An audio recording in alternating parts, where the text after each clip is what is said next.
Namaskar. In this video, we are going to deal with preparation of income and expenditure account while receipt and payment account and some additional information are given. Right? So, in this type of question, we are being given receipt and payment account, ये दिया हुआ, and some additional information like this. We are being given receipt and payment account and additional information, and we need to prepare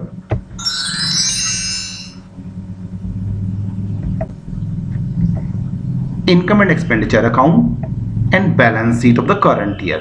ये दो चीजें हमें बनानी होती हैं क्वेश्चन में, income and expenditure account regarding current year and balance sheet of the current year.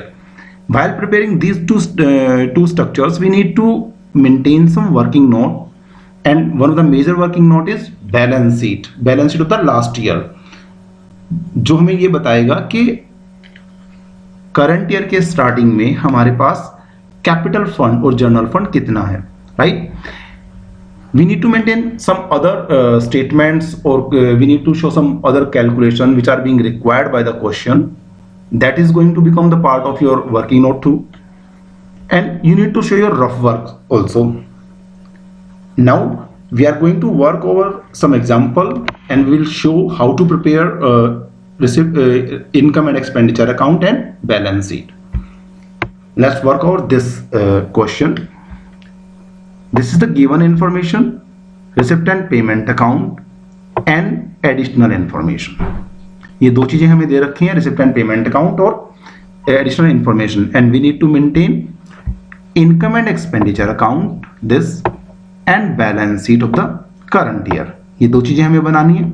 इसके अलावा हमें वर्किंग नोट में, यहाँ हमने डिजाइन कर रखा वर्किंग नोट में बैलेंस शीट पिछले साल की और स्टेटमेंट फॉर सब्सक्रिप्शन, और हम अपना कुछ रफ वर्क भी यहाँ पे दिखाने की कोशिश करेंगे. Right, so while preparing these account, that's my methodology कि पहले आपको additional information one by one solve करनी चाहिए, then you need to go to the receipt and payment account. हाँ, ये भी ठीक है कि पहले आप पूरे क्वेश्चन को पढ़िए, क्या क्या दे रखा है रिसिप्ट एंड पेमेंट अकाउंट में. बैलेंस दे रखा है, डोनेशन दे रखी है, सब्सक्रिप्शन दे रखा है. सब्सक्रिप्शन के मेथड हमने किए थे, जो हमने अलग वीडियो डिजाइन करी थी, ट्रीटमेंट ऑफ सब्सक्रिप्शन, उनमें से एक मेथड को यहाँ यूज किया गया है.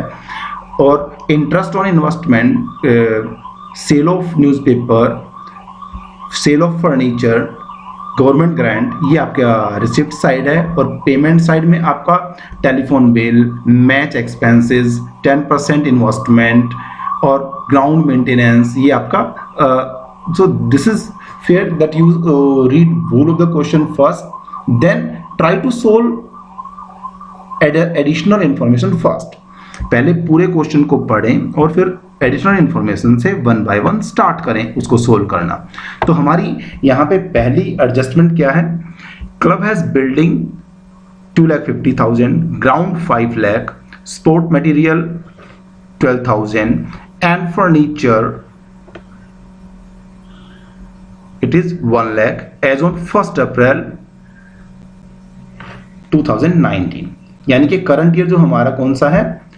Our current year is 1920, 1 April 2019 से लेके 31 मार्च 2020 तक. तो हमें जो इनकम एंड एक्सपेंडिचर बनाना है, that would be for current year,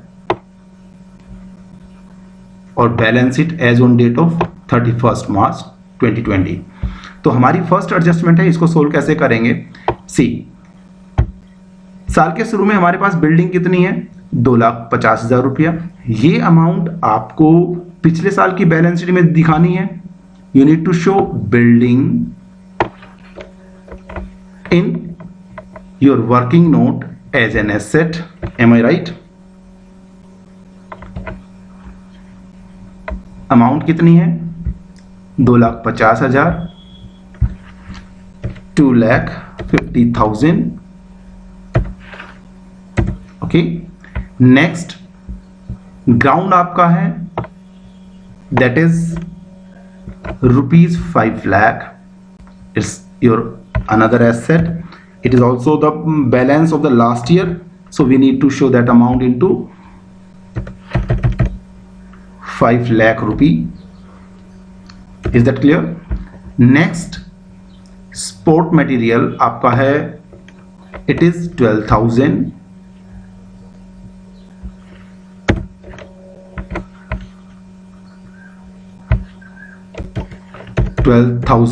right. और नेक्स्ट एसेट आपकी दे रखी है furniture of rupees 1 lakh. Is that clear? हम क्या कर रहे हैं, जो पिछले साल का बैलेंस दे रखा है हमें जिस भी एसेट का, that is to be transferred into the asset side of the last years balance sheet. Furniture हमारा है 1 लाख रुपी.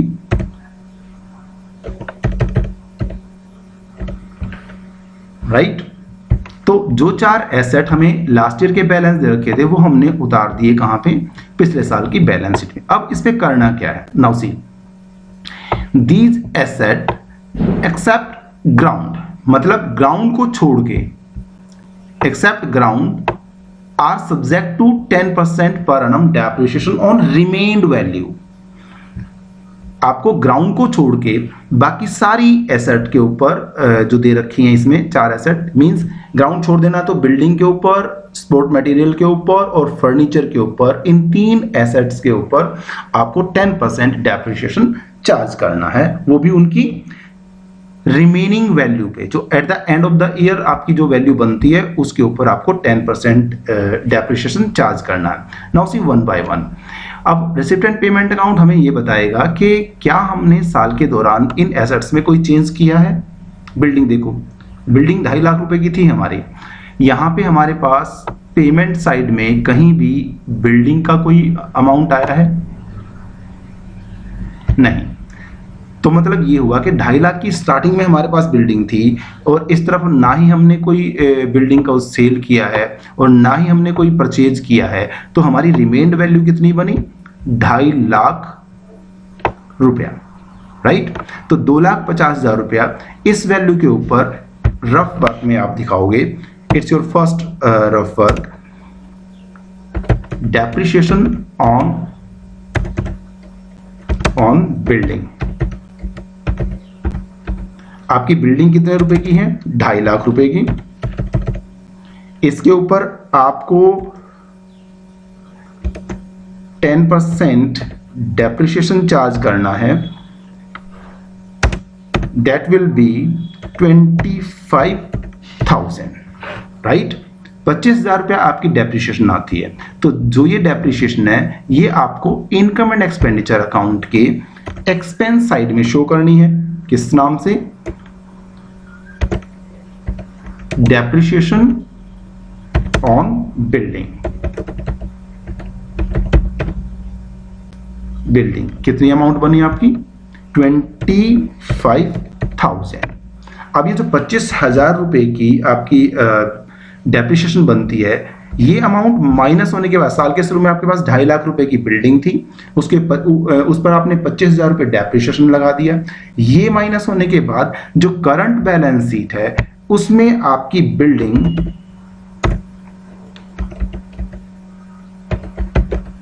की जो अमाउंट बनती है दैट विल बी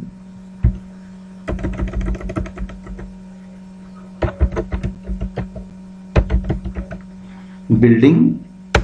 ये अमाउंट आपकी बनेगी 2,50,000 माइनस 25,000. राइट. डेप्रिसिएशन माइनस करके that amount will B 2,25,000. Right.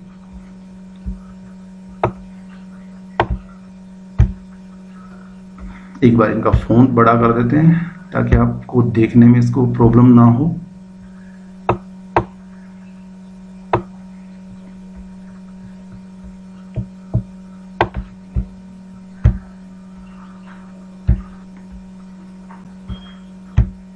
चलिए, इस तरीके से हमने बिल्डिंग की ट्रीटमेंट कंप्लीट कर दी. बिल्डिंग की जो करंट जो स्टार्टिंग वैल्यू थी वो हमने पुरानी बैलेंस शीट में दिखा दी, वर्किंग नोट में.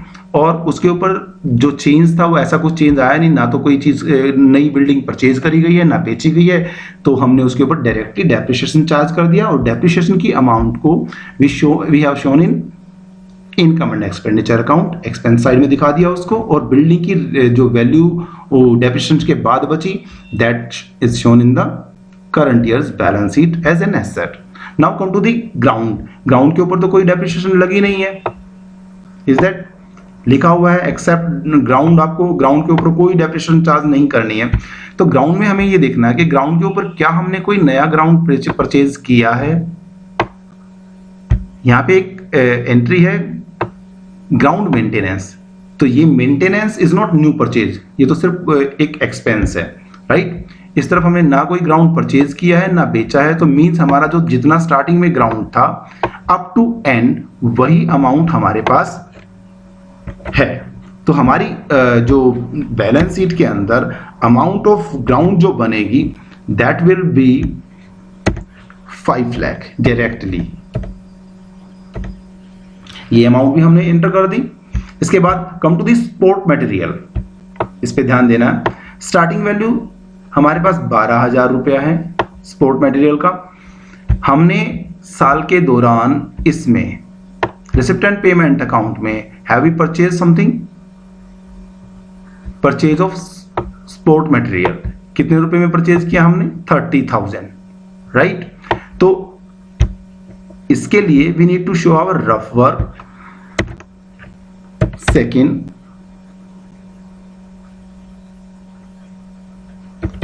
डेप्रिसिएशन ऑन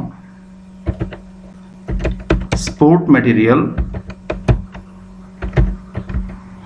ये निकालने के लिए हमें क्या करना है, ओपनिंग वैल्यू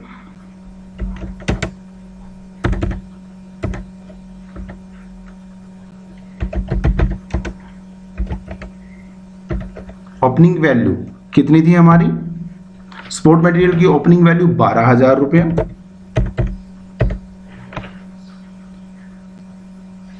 इसमें हमें प्लस कर देना है न्यू परचेज 30,000, राइट। ये हमारा कितना आता है,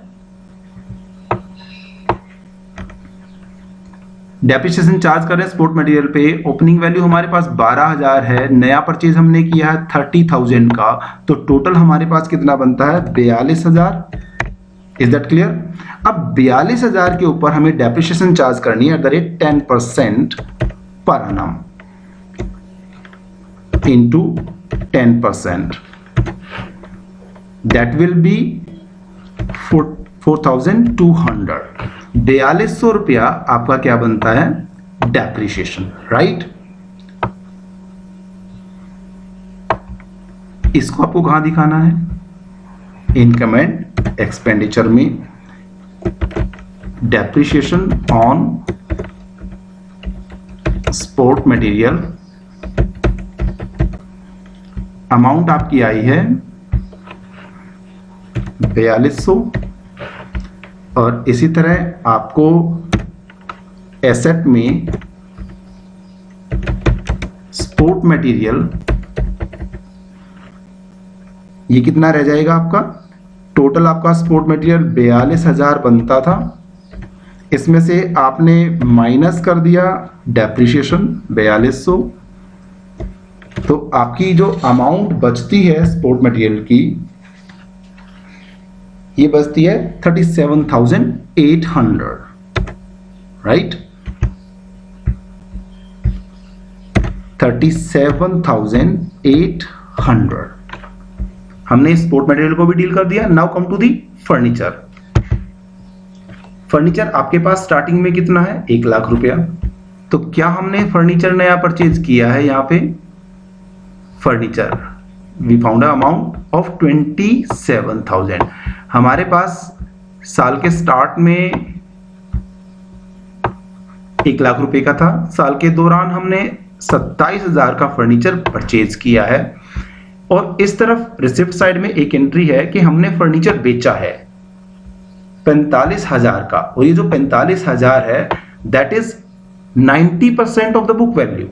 मतलब जो फर्नीचर 45,000 में बिका है वो 90% ऑफ द बुक वैल्यू पे बेचा गया है। इसकी ट्रीटमेंट देखते हैं हम। Third, we are going to calculate depreciation on furniture, right. First of all, book value कितनी है हमारी? 90% ऑफ बुक वैल्यू, जो मटेरियल हमने बेचा है वो कितना है? 45,000। यानी कि हमने अपना सामान, अपना फर्नीचर बुक वैल्यू के 90% पे बेचा है, राइट। तो if we solve this, we find that book value of sold furniture is equal to 45,000 into 100 divided 90, and it will be equal to 50,000।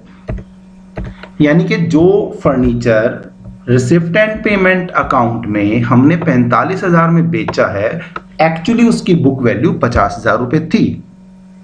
यानी कि हमने 50,000 रुपए का फर्नीचर 45,000 रुपए में बेचा है, तो it is loss on sale of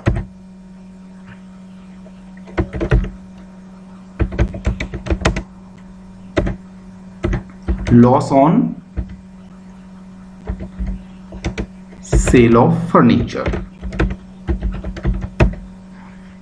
amount कितना है हमारा लॉस हुआ है? That is 5,000। एक तो ये एंट्री है इसकी। दूसरा, we need to calculate depreciation.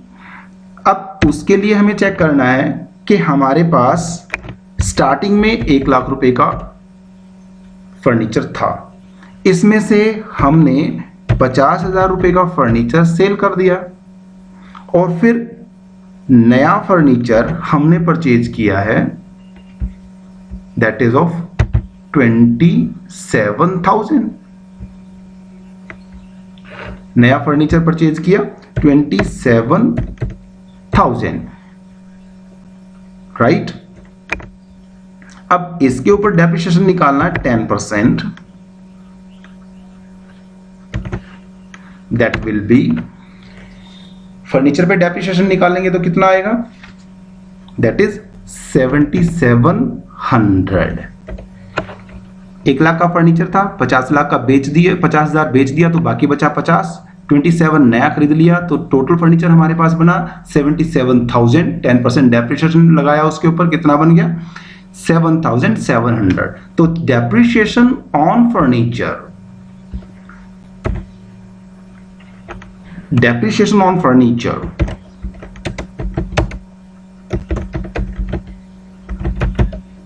that amount comes to 7,700,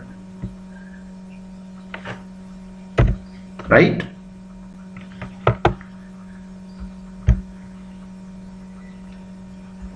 अब नई बैलेंस शीट में हमें फर्नीचर को दिखाना भी है, क्योंकि ये एसेट, बची हुई एसेट फर्नीचर, 1 लाख का फर्नीचर था, 50,000 बेच दिया, बाकी बचा 50,000, 27,000 रुपए का नया फर्नीचर परचेज किया, तो टोटल फर्नीचर हमारे पास बन गया 77,000। इसमें से 7,700 डेप्रिसिएशन लग गया, तो बाकी जो बचा दैट इज 69,300। इस तरीके से ये जो पूरी पहली एडजस्टमेंट है ये हमने सोल्व कर दी। हमने क्या किया, जो पुरानी वैल्यू दे रखी थी, opening values of all assets are transferred directly into the balance sheet of the previous year 1, ये काम किया हमने। दूसरा, हमने जो डेप्रिसिएशन बोल रखा था ग्राउंड के अलावा हर एसेट पे जो भी चेंज आया, नई परचेज करी तो उसमें ऐड कर दिया, और अगर बेच दी है तो वो माइनस कर दिया, जो वैल्यू बची उसके ऊपर हमने 10% डेप्रिसिएशन निकाल दिया, right. So this we have treated depreciation and loss on sale in income and expenditure account as expenditure, और जो एसेट वैल्यू थी after all adjustment that is being shown in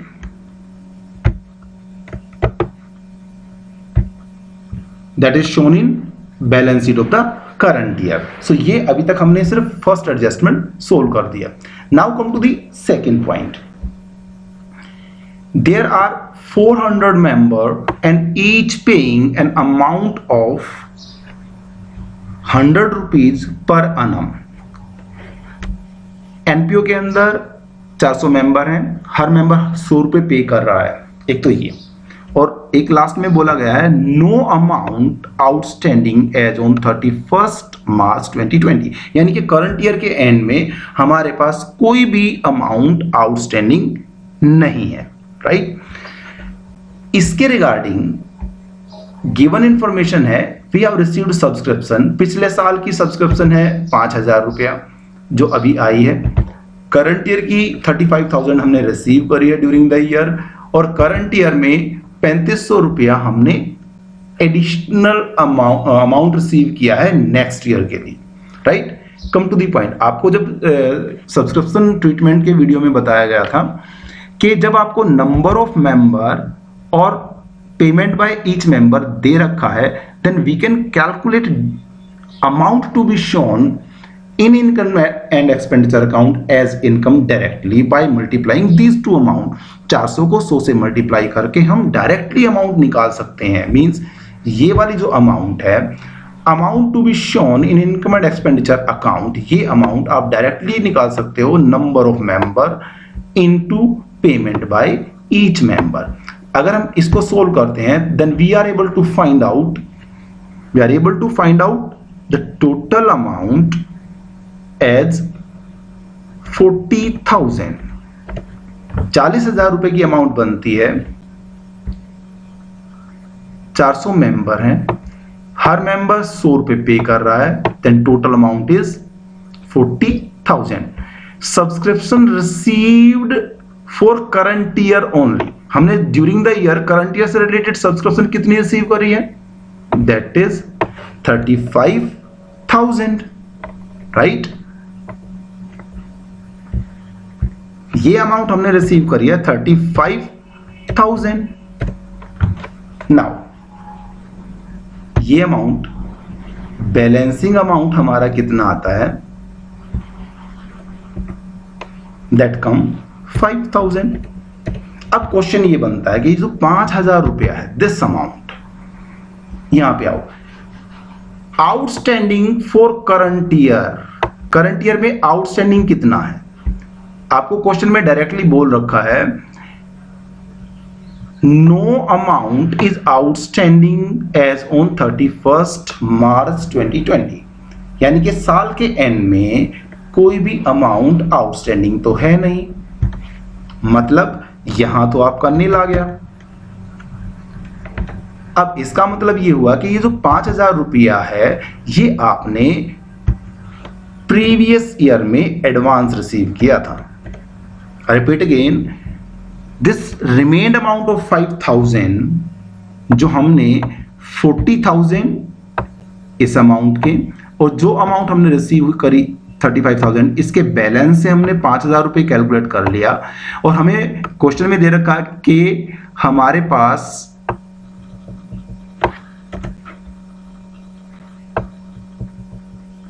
pass outstanding for current year कोई amount outstanding नहीं है, that is nil amount. तो ये जो बची हुई अमाउंट है 5,000 रुपया, इसका मतलब ये सारे का सारा advance received in previous year, ये अमाउंट हमने पिछले साल एडवांस रिसीव किया था। साथ ही साथ हमने आपको ये बताया था कि any amount, any income received in advance is liability for that year. Previous year में एडवांस रिसीव किया तो ये प्रीवियस ईयर की लायबिलिटी बनता है। तो प्रीवियस ईयर की बैलेंस शीट में हम यहां दिखा देंगे इसको एडवांस सब्सक्रिप्शन ये आपका कितना आ गया, इट इज 5,000, राइट। इस अमाउंट की ट्रीटमेंट हमने कर दी। अब इस साल से related this amount 40,000 is to be shown as income in income and expenditure account.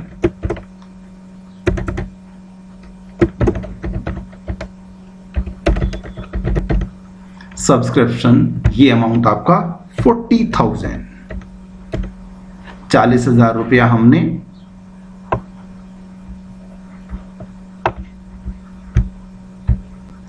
Income के रूप में, जितनी रिलेटेड टू करंट ईयर थी, ये अमाउंट हमने सब्सक्रिप्शन के रूप में कहां दिखा दिया, इनकम एंड एक्सपेंडिचर में, इनकम साइड में। क्या क्या ट्रीटमेंट करी हमने, जो बैलेंसिंग फिगर पिछले साल की एडवांस थी वो पिछले साल की लायबिलिटी में शो कर दी, एक तो ये किया। और 40,000 रुपए की जो अमाउंट हमारी टोटल इस साल की बनती थी, by multiplying the number of member with the payment by each member, 400 को 100 से मल्टीप्लाई करके ये अमाउंट हमने दिखा दिया income related to current year. Now see 5,000 we have also received this amount, it is related to last year, पिछले साल का आउटस्टैंडिंग है ये। अगर ये पिछले साल का आउटस्टैंडिंग है so it need to be the part of the balance sheet of last year. Outstanding subscription ये अमाउंट आपकी बनती है 5,000, राइट। ये भी ट्रीटमेंट हो गया आपका, ये 5,000 रुपया। अब बचा 3,500 रुपया, ये आपका subscription received in advance during current year. Current year के का एडवांस है नेक्स्ट ईयर के लिए, मतलब हमने कहा था आपको advance income is always liability. ये 5,000 रुपए हमारी कैलकुलेशन से आया था, पिछले साल का एडवांस है ये, तो पिछले साल की लायबिलिटी बन गया। वो एडवांस 3,500 रुपया अब ये करंट ईयर में रिसीव किया तो ये करंट ईयर की लायबिलिटी में आ जाएगा as advance subscription, and this amount will be 3,500, 3,500 रुपया ये अमाउंट हमने यहां दिखा दिया।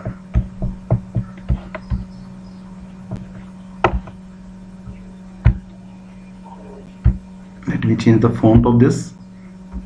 चलिए 3,500 भी एंट्री हो गया। इस तरीके से हमने अपनी दो एडजस्टमेंट सोल्व कर दी। Now come to the third adjustment. Half of the donation is for building fund. आपकी डोनेशन कितनी है भाई, इट इज 20,000। कहा गया है कि ये जो इसमें से आधी डोनेशन आपकी बिल्डिंग फंड के लिए है, और building fund is a type of fund to be shown in capital and liability में दिखाते हैं हम इसको। तो यहां पे आपका क्या आ जाएगा, बिल्डिंग फंड के नाम से हम इस अमाउंट को 10,000, वाई 10,000, क्योंकि स्टेटमेंट एडजस्टमेंट में बोल रखा है half of the amount. Total amount आपकी 20,000 थी, तो उसमें से आधा हमने कहां डाल दिया, बिल्डिंग फंड में। And remaining half amount is your revenue nature income, will show donation income in income and expenditure account with 10,000। State adjustment में बोल रखा था कि आधी डोनेशन अमाउंट हमें दिखानी है कहां पे, बिल्डिंग फंड के रूप में। तो बिल्डिंग फंड के रूप में हमने इसको लायबिलिटी मान लिया करंट ईयर में, यहां पे डाल दिया, फंड के रूप में डाल दिया इसको। और डोनेशन का आधा हमने जनरल डोनेशन के रूप में रेवेन्यू नेचर इनकम मान के इनकम एंड एक्सपेंडिचर के क्रेडिट साइड में इसको शिफ्ट कर दिया। This is the treatment of all these 3 adjustments. Now जब आप ये पूरा कर चुको तो अब आप 1 बाय 1 अपने इस पे आओ। आपका साल के शुरू में बैलेंस कितना है, 2,000, तो it is the asset of the previous year. Previous year में आपका कैश बैलेंस कितना हो गया,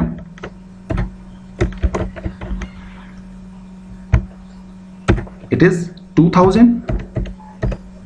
आपने ये भी शिफ्ट कर दिया। डोनेशन हम ट्रीट कर चुके हैं, सब्सक्रिप्शन ट्रीट कर चुके हैं। Now come to the interest, ये भी मेजर है। Interest 1,000, interest on investment. लेकिन यहाँ पे आपकी इन्वेस्टमेंट कितनी दिखा रखी है, इन्वेस्टमेंट कब की है आपने, 30 सितंबर को।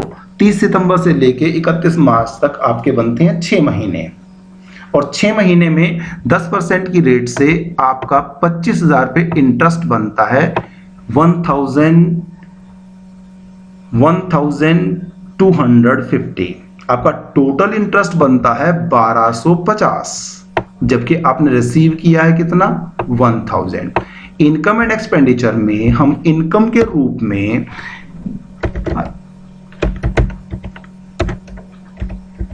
इंटरेस्ट ऑन इन्वेस्टमेंट दिखाएंगे।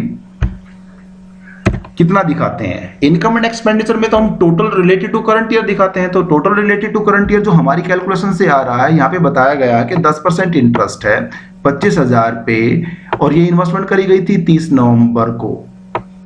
सितंबर को। तो 30 सितंबर से लेके अक्टूबर, नवंबर, दिसंबर, जनवरी, फरवरी, मार्च, 6 महीने बनते हैं। 6 महीने का 10% रेट से आप निकालोगे तो दैट कम्स टू 1250, जबकि आपने रिसीव कितना किया है, 1000, मतलब 250 रुपया अब भी रिसीव करना रहता है। That is your outstanding income. Is that clear? 1250 total interest बनता है, उसमें से 1000 रिसीव किया है, यानी कि 250 रुपया आपका क्या है, एक्रूड इनकम है। एक्रूड इनकम आपकी जो एक्रूड इनकम बन रही है दैट इज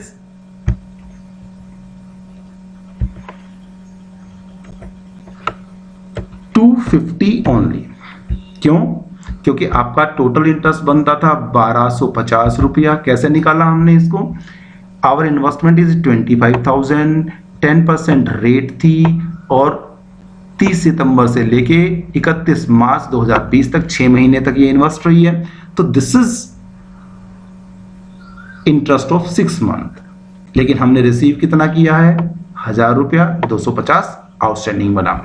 अब चूंकि ये एक नई एसेट क्रिएटेड है, 10% investment, that is to be shown as asset, right, in assets of the current year with ₹25,000। ये एसेट की भी एंट्री होगी। Now come to the sale of newspaper. ये भी आपकी इनकम है, revenue nature, we treat it as income. इसको भी हमने कहां दिखा दिया, इनकम एंड एक्सपेंडिचर में। अमाउंट कितना है इसका, 1500, राइट। नेक्स्ट है आपका सेल ऑफ फर्नीचर, ये हम डील कर चुके हैं। अब है आपका government grant, right. Government grant 20,000, ये भी आपका रेवेन्यू नेचर। 25,000 हमने सारी एडजस्टमेंट डील कर दी हैं, साथ के साथ हमने पूरा रिसिप्ट साइड डील कर दिया। अब बचा payment side. Come to the telephone bill, revenue nature expense है, डायरेक्टली उतार देंगे इसको कहां पे, expense side of income and expenditure account, right. कितने रुपए से, 1200।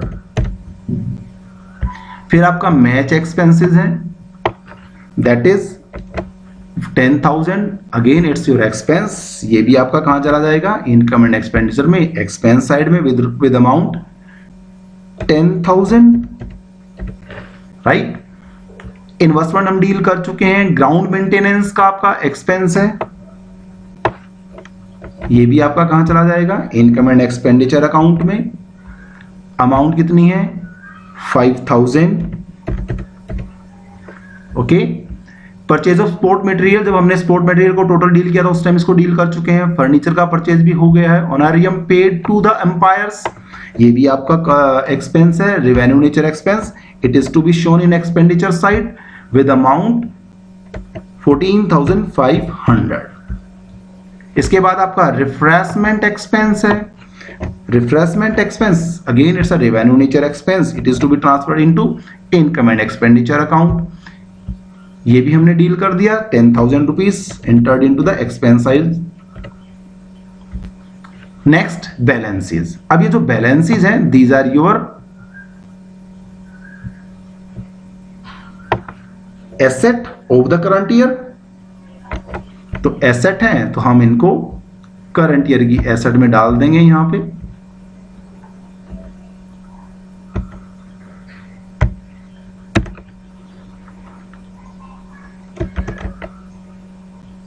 कैश आप चाहो तो अलग अलग डाल लो, मैं इनको इकट्ठा डाल रहा हूं। कैश एंड बैंक,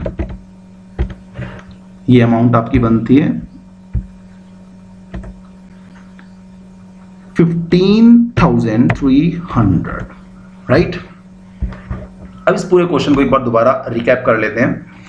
हमने क्या किया, गिवन था हमारे पास रिसिप्ट एंड पेमेंट अकाउंट और एडिशनल इंफॉर्मेशन थी। हमने एक बार क्वेश्चन को पूरा पढ़ लिया। उसके बाद we started this solving this question starting from the additional information. हमने वन बाय वन इनको डील किया।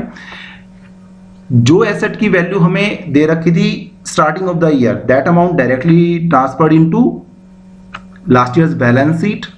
और फिर हमने एडजस्टमेंट को वन बाय वन सोल्व किया। जो एडिशनल एसेट में एडिशन हुआ उसको जोड़ दिया, जो सेल हुआ उसको माइनस किया, रिमेन्ड वैल्यू पे हमने डेप्रिसिएशन निकाल दिया जितना कहा गया था।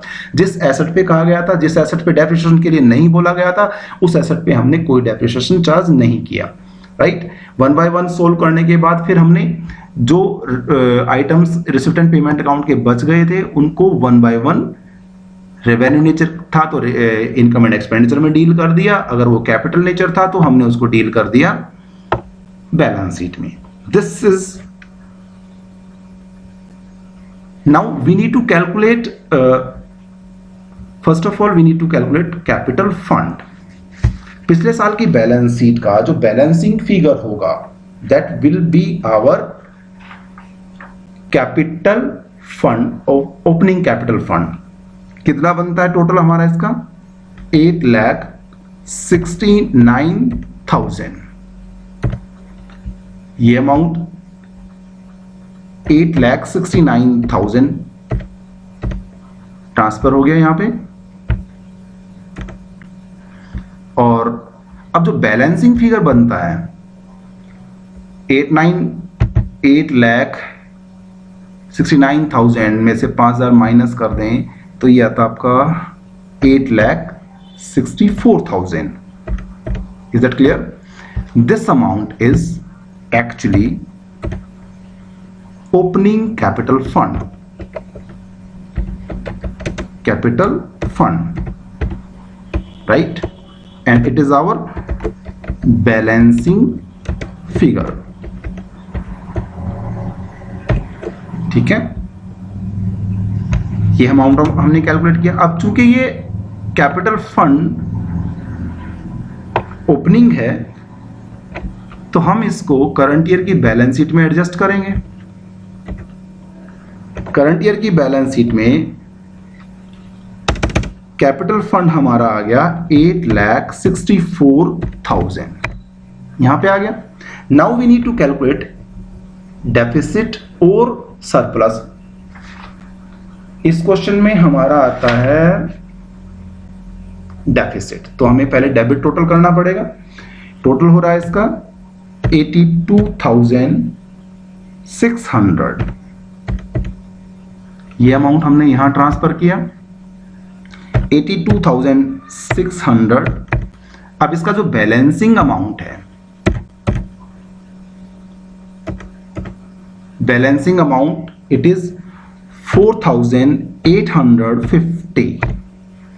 This amount obviously will be called deficit.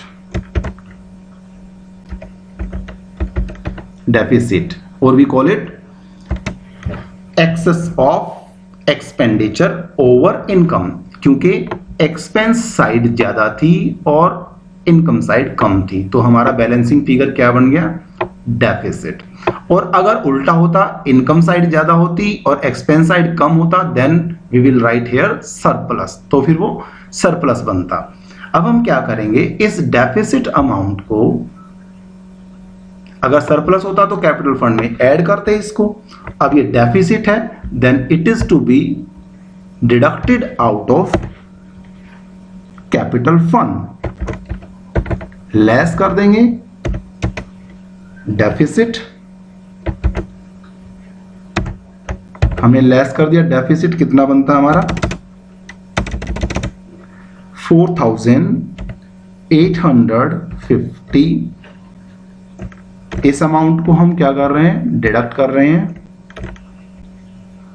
तो हमारी टोटल अमाउंट कितनी बनेगी, माइनस कर देंगे तो current year 8,59,150, that is our closing capital fund. अब इतना करने के बाद हमारा बैलेंस शीट टोटल दोनों तरफ ऑटोमेटिकली मैच होना चाहिए। अगर ये मैच होता है तो आपका क्वेश्चन पूरा ठीक है। अब हमारा टोटल इसका कितना आ रहा है, 8,72,650। I repeat again, 8,72,650। ठीक है, Thus we comes to an end of this question। हमने क्या किया इसके अंदर, given information, receipt and payment account और एडिशनल इंफॉर्मेशन। क्वेश्चन को रीड करने के बाद हमने स्टार्ट किया, पहले एडिशनल इंफॉर्मेशन सोल्व कर लिया। एडिशनल इंफॉर्मेशन में जो एसेट की opening value directly previous year balance sheet में उतार दी, और जो भी क्वेश्चन में डेप्रिसिएशन चार्ज करने के लिए कहा था वो डेप्रिसिएशन चार्ज किया। रेवेन्यू नेचर एक्सपेंडिचर को हमने ट्रांसफर कर दिया इनकम में, और रेवेन्यू नेचर इनकम्स को भी ट्रांसफर कर दिया हमने इनकम एंड एक्सपेंडिचर अकाउंट के इनकम साइड में, एक्सपेंस ट्रांसफर कर दिया हमने एक्सपेंस साइड में। जो भी कैपिटल नेचर कंसेप्ट थी लाइक इन्वेस्टमेंट, ये हमने ट्रीट कर दिया बैलेंस शीट में, या परचेज ऑफ स्पोर्ट मटेरियल, हमने स्पोर्ट मटेरियल में एडिशन कर दिया इसका, फर्नीचर इसको भी ऐड कर दिया, जो फर्नीचर सेल हुआ था उसको हमने डिडक्ट कर दिया। और हमारा फिर जब सारा आइटम ट्रांसफर हो गया उसके बाद हमने क्या किया है, पहले कैपिटल फंड निकाला प्रीवियस ईयर बैलेंस शीट से, बैलेंसिंग फिगर, और फिर इनकम एंड एक्सपेंडिचर अकाउंट से हमने डेफिसिट निकाला, यू मे हैव सरप्लस ये, और उसको फिर हमने डिडक्ट कर दिया फाइनल बैलेंस शीट में, बैलेंस शीट पर करंट ईयर। इस हिसाब से आपका total of balance sheet match होना चाहिए, जो कि यहां पे मैच हो रहा है, राइट। तो this is our example on preparation of income and expenditure account with the help of given information, right? क्या क्या दे रखा था, receipt and payment account and additional information. Now dues we comes to an end of this video. तो वही बात जो हम हर वीडियो के एंड में बताते हैं, you need to check all illustration of the book as well as you need to try to solve question given at the end of the chapter। अब एक फाइनल बात ये है कि this is our last video regarding not for profit organization chapter। I hope that all students of 12th D and 12th E have checked all these videos and gained some skill for solving questions regarding this chapter, okay? And I hope that I will conduct a test throughout my Google Drive, so be ready, and that test may be conducted on 24th April, okay? Thank you very much.